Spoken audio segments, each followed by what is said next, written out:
मीनू, जरा इधर आना। कमला जी ने आवाज लगाई।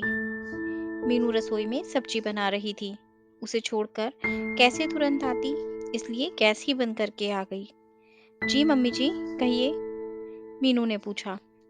मेरी घड़ी नहीं मिल रही है, उसे ढूंढो। कमला जी ने कुर्सी पर बैठकर कहा। आप कहीं जा रही हैं? नहीं तो, पर कई दिनों से परेशान हूँ, पता नहीं कहाँ रख दी। मीनू घड़ी ढूंढने लगी। साड़ियों की अलमारी में देखा, पलंग की दोनों साइड, टेबल में देखा, पर घड़ी कहीं नहीं मिली। तभी कमला जी ने कहा, अच्छा याद आया, मेरे पर्स में होगी। तुम जाओ अपना काम करो। मीनू को 15 मिनट हो चुके थे। वो रसोई में गई और फिर से गैस जलाकर सब्जी बनाने लगी। तभी कमला जी आ गई। मेरा तो खाना लगा दो बहू, मैं फिर घूमने जाऊंगी, लेट हो रहा है बहुत। मम्मी जी, अभी सब्जी बनने में समय लगेगा। तुम भी कितनी धीरे धीरे काम करती हो, अभी तक भी सब्जी नहीं बनी। इतनी देर से क्या कर रही थी? कमला जी गुस्से में बोली। मीनू की जबान नहीं खुली।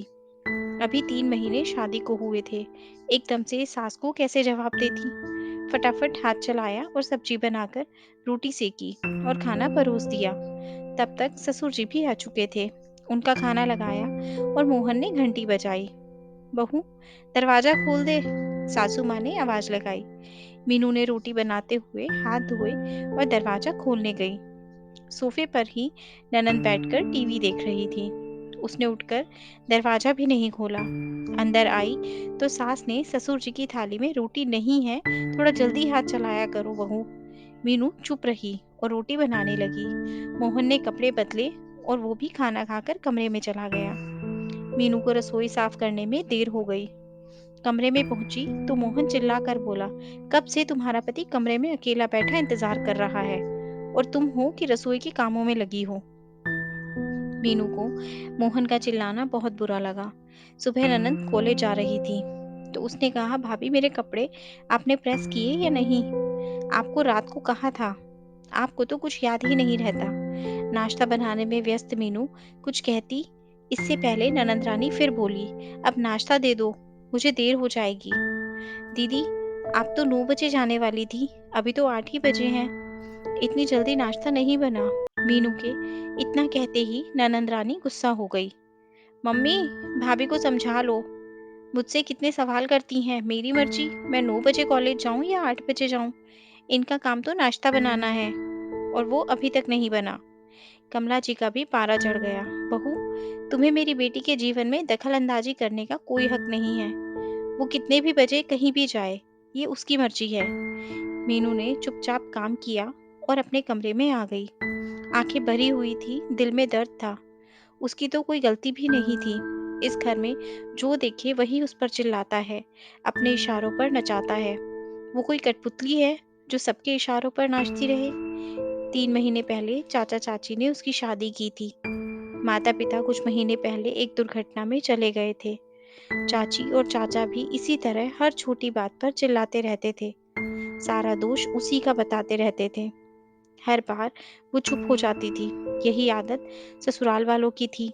सोचा था शादी के बाद तो सुख मिलेगा। माँ पापा चले गए, पर ससुराल में सास ससुर भी तो मम्मी पापा ही होते हैं। पर हर व्यक्ति गुस्सैल स्वभाव के हैं। गलती हो या ना हो, डांट देता है। मीनू की एक सहेली थी, रितु, जो उसे समझाती रहती थी। वो हर बात में मीनू का ही साथ देती थी। रितु ने उसे पहले भी कई दफा समझाया था कि गलत का विरोध करना सीखो, सहन करो लेकिन गलत नहीं। पर मीनू को डांटकर चुप करा दिया जाता था। यही था उसका ससुराल। मीनू ने रितु को फोन किया। रितु, आज भी मुझे डांट पड़ी। समझ नहीं आता कि ईश्वर ने मेरी किस्मत किस कलम से लिखी है। न मायके में सुख और ना ही ससुराल में सुख मिल रहा है। मैं बहुत परेशान रहती हूँ। कोई मेरी बात नहीं सुनता और समझता ही नहीं है। रितु ने उसे समझाया कि कब तक रोती रहोगी, जवाब देना सीखो। इस तरह तो तुम्हारी जिंदगी नर्क हो जाएगी। मायके में चाचा चाची और यहाँ ससुराल की एक उम्मीद थी कि आगे परिवार शायद अच्छा मिलेगा, पर अब इसके आगे कोई उम्मीद नहीं है। तुझे खुद अपनी किस्मत में गलत का विरोध करना होगा। मैं क्या कर सकती हूँ? मैं तो कुछ नहीं कह सकती, मेरी किस्मत ही खराब है। मीनू रोते हुए बोली। रितु ने उसे समझाया, पहले तो आप रोना बंद करो, मजबूत बनो, बड़ों का सम्मान करो, पर गलत का भी विरोध करो। हर किसी की आवाज पर अपना काम छोड़कर मत भागो। पहले जो काम हाथ में है उसे निपटाओ और फिर जाओ।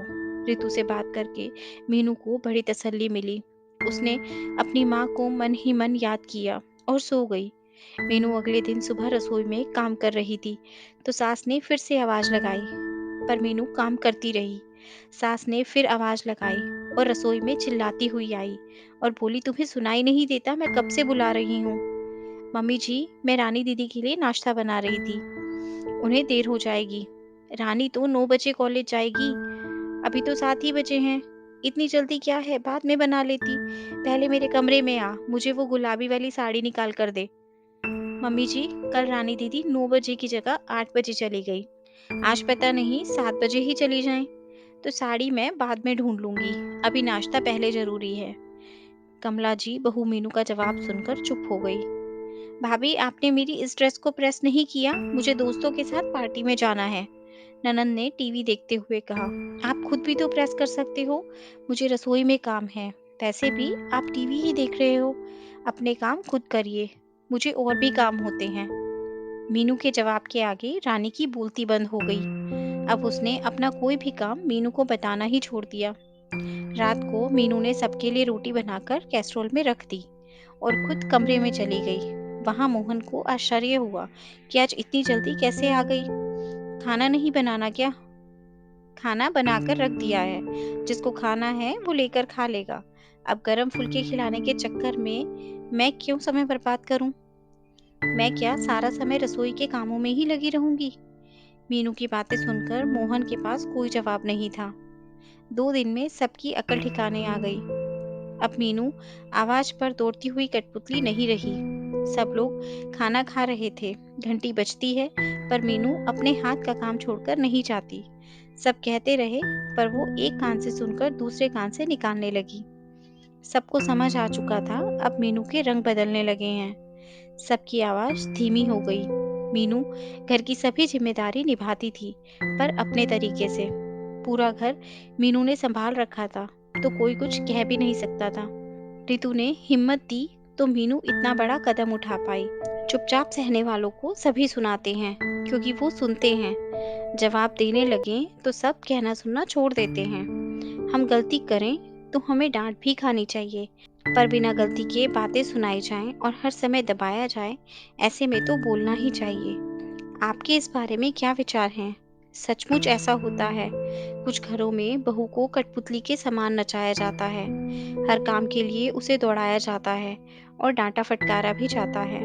बहू भी इंसान है, कोई कठपुतली नहीं जो आपके इशारों पर नाचती रहेगी। उसकी भी अपनी मर्जी होती है। दोस्तों, आशा करती हूँ आपको ये कहानी अच्छी लगी होगी और ज़रूर कुछ नया सीखने को मिला होगा। आपका एक लाइक, शेयर और सब्सक्राइब हमें ऐसी ही और वीडियोस बनाने के लिए मोटिवेट करता है। इसलिए अगर अभी तक आपने हमारा चैनल सब्सक्राइब नहीं किया, तो प्लीज़ आप हमारे चैनल को सब्सक्राइब करें। आपसे कल फिर मुलाकात होगी एक नई कहानी के साथ। धन्यवाद।